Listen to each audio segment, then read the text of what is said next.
যুক্তরাষ্ট্রের ফ্লোরিডা অঙ্গরাজ্যে নিখোঁজ বাংলাদেশি শিক্ষার্থী নাহিদা সুলতানা বৃষ্টি আর বেঁচে নেই। সামাজিক যোগাযোগ মাধ্যমে এক পোস্টে এমনটাই জানিয়েছেন নাহিদার ভাই জাহিদ হাসান প্রান্ত। তবে তার মরদেহ এখনো পাওয়া যায়নি।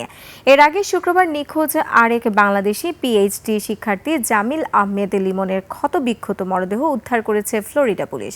এই ঘটনায় আটক করা হয়েছে নিহত জামিলের রুমমেট হিশাম সালহিকে। বিস্তারিত আফসানা নীলার রিপোর্টে। যুক্তরাষ্ট্রের ইউনিভার্সিটি অব সাউথ ফ্লোরিডার দুই বাংলাদেশি পিএইচডি শিক্ষার্থী নিখোঁজের ঘটনায় এক শিক্ষার্থী জামিল লিমনের মরদেহ উদ্ধার করেছে পুলিশ। ফ্লোরিডার ট্যাম্পার হাওয়ার্ড ফ্র্যাঙ্কল্যান্ড ব্রিজ থেকে তার মরদেহ উদ্ধার করা হয়।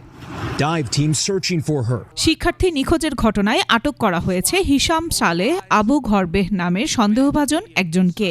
তিনি নিহত জামিলের রুমমেট। হিশাম সালেহকে আটকের পর তার বরাতেই মেলে জামিলের মরদেহ। তবে নিখোঁজ অপর শিক্ষার্থী নাহিদা বৃষ্টির এখনো কোনো খোঁজ পাওয়া যায়নি।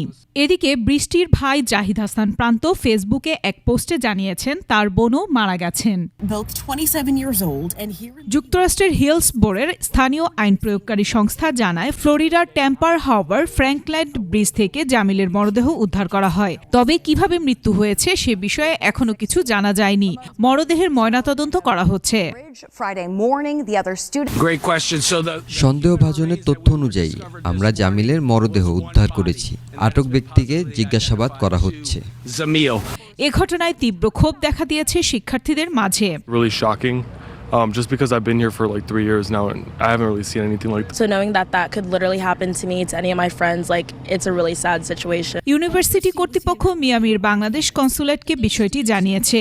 বিশ্ববিদ্যালয় পুলিশ বিভাগের তথ্য মতে গত 16 এপ্রিল ট্যাম্পায় সবশেষ জামিল ও নাহিদাকে দেখা যায়। নিখোঁজ হওয়ার পর থেকে তাদের সন্ধানে স্থানীয় হিলসবোরো কাউন্টি শেরিফের কার্যালয় কাজ করছে।